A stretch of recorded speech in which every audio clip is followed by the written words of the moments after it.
আর্য স্যারের গ্রামের বাড়ির সঙ্গে আমার কি সম্পর্ক, কেন এত চেনা লাগছে, এমনটাই বলছে অপর্ণা। সম্পূর্ণ জানতে হলে চ্যানেলটি সাবস্ক্রাইব করে ভিডিওতে লাইক দিয়ে দেখতে থাকুন। চিরদিনই তুমি যে আমার সিরিয়ালের নতুন আজকের পর্বে দেখা যায় তারা সুন্দরী মা বারবার বলেছিল যে অনেক বড় বিপদ আসতে চলেছে, সেই কথাটাই ভাবতে থাকে অপর্ণা। তারপরে একটা লোক এসে বলতে থাকে অনেক বড় বিপদ। সেই সব কথা শুনে অপর্ণা এবং তার মারা মিলে সবাই মিলে চলে আসে আর্যদের সেই গ্রামের বাড়িতে উদ্দেশ্যে। এদিকে আর্য ঘরে মন খারাপ করতে থাকে দুর্গাপুজোতেও যে অপর্ণার বিয়েটা বোধহয় সত্যি হয়ে গেছে তাই ভাবতে থাকে। তারপরই দুর্গাপুজো হচ্ছে, এদিকে তখনই চলে আসে অপর্ণা সহ তার ফ্যামিলি। তখন কিঙ্কর গিয়ে আটকাতে তখন আর্যর মুখোমুখি হয় অপর্ণা।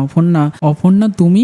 তখন অপর্ণা বলতে থাকে কেন আসতে পারি না বুঝি? আপনি যতদূর যাবেন আমি ততদূর যেতে পারি, আমি আপনার টানে ঠিক চলে এসেছি। তখন এদিক থেকে অপর্ণার মা ভূমি বলতে থাকে বিয়েটা হয়নি আর্য স্যার। তখন আর্য খুব খুশি হয়ে যায়। আর এদিকে আর্যর মা রাজলক্ষ্মী সেও খুশি হয়ে বলতে থাকে যে আমি এটাই জানতাম, ঠাকুরের কাছে প্রার্থনা করছিলাম এটাই যেন হয়। আচ্ছা, আপনারা যখন একসঙ্গে চলে এসেছেন এবারের পুজোটা এখানেই কাটাবেন, পুজোতে আমাদের সঙ্গেই থাকুন। এদিকে অপর্ণার কেমন জানি অস্বস্তি হতে থাকে যে তারা সুন্দরী মা কি বিপদের কথা বলেছিল, আর এখানে এসে কেন জানি আমার মনে হচ্ছে অনেক কিছু চেনা চেনা, আমার কেন এত চেনা লাগছে জায়গাটা। আর্য স্যারের এই গ্রামের বাড়িটা তো কেমন লাগলো, অপর্ণার কি মনে পড়ে যাবে সবকিছু? কমেন্টসে জানি, এখনই সাবস্ক্রাইব করে নাও। ধন্যবাদ সবাইকে।